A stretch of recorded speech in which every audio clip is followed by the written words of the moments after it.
All right, we're going to get right into a topic that's, well, it's deeply personal and pretty complex for a lot of people. The material we're looking at today isn't here to judge anyone. It's really meant to be a guide. This is a conversation about intimacy, about trust, and about the real weight of our choices. So let's dive in. So here it is, the central question. This is what the source material is all about. It's something so many people wrestle with, and finding a straight answer can feel impossible. The source puts this right up front, inviting us to really explore it with some care and honesty. And I want to be really clear from the start. This explainer isn't about handing you a rule book. It's not going to tell you what to do. Think of it more like a framework, a series of questions and signposts to help you navigate your own feelings and make a decision that is genuinely right for you. Okay, so with a question this big, where do you even begin? Well, the source starts with the most objective, most non-negotiable filter there is, the practical realities of your age and, just as importantly, the law. These are the hard lines that you have to consider before anything else. And you can see right away just how sharply the advice is divided here. For minors, the message is, well, it's crystal clear. This isn't for you right now.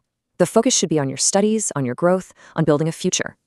But for adults, the tone shifts completely. The source recognizes your autonomy. The argument is, if you're mature enough to vote for a country's leaders, you have the right to make this personal choice for yourself. This quote, wow, it really gets to the heart of why the source is so direct with minors. See, it's not just about emotional readiness. It's about very real, very severe legal consequences that can change your entire life. The source asks this incredibly stark question to make one thing clear. The stakes are just unbelievably high. So once we move past those legal considerations, the conversation shifts. We go from the objective facts to the emotional core of the decision. And according to the source, the entire thing has to be built on one single foundation, trust. But what does that actually look like?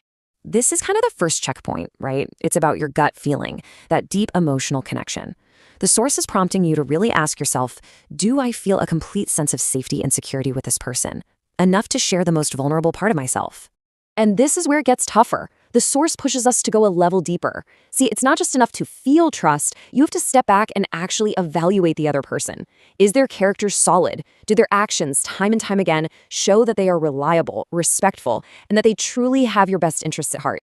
Now, before we get to the next question, we need to understand a specific term the source uses. That word is timepass. It basically refers to a casual, non-serious relationship, one where a person might just be used for fun or amusement with absolutely no intention of it ever becoming a real long-term commitment. And that leads us to this brutally honest question from the source. After you've really looked at their character, can you say with absolute certainty that their intentions are genuine? Are you sure that you aren't just time pass to them? That this isn't just a game? Okay, so let's say the trust is there. You feel solid. The source would say, not so fast. A physical relationship is never without risk, and it insists that you have to be ready to face every single possible outcome. This next section is that crucial reality check. These are the 4 big ones the source wants you to think about hard. First, the potential for just crushing emotional pain if things don't work out. Second, a very modern and very scary risk, blackmail or exploitation using private photos or videos. Third, the huge, life-altering reality of an unplanned pregnancy. And finally, the kind of emotional baggage that can seriously complicate future relationships. And here's a really interesting point from the source. Our emotions are completely unpredictable. It points out that even someone who goes into a relationship casually, just for time pass, can end up developing real deep feelings. And what that means is nobody is immune to the emotional fallout. Nobody. So after considering the law and trust and all the potential risks, the source brings the focus right back where it belongs, on you. This final section is all about empowering you with what you need to make your own informed choice. When you boil it all down, the core advice is pretty simple, but really powerful. First, know your limits. Understand your own boundaries, what you are and are not comfortable with. And second, respect the timing of your life. There is absolutely no need to rush something this significant. This quote really captures that whole idea perfectly. The source doesn't frame intimacy as some fleeting thing you have to grab. It sees it as a natural part of a long life. And rushing into it at the wrong time or with the wrong person, well, it suggests that can have consequences that ripple through your life for years. And that brings us to the final, and maybe the most important question of all. This is the ultimate test.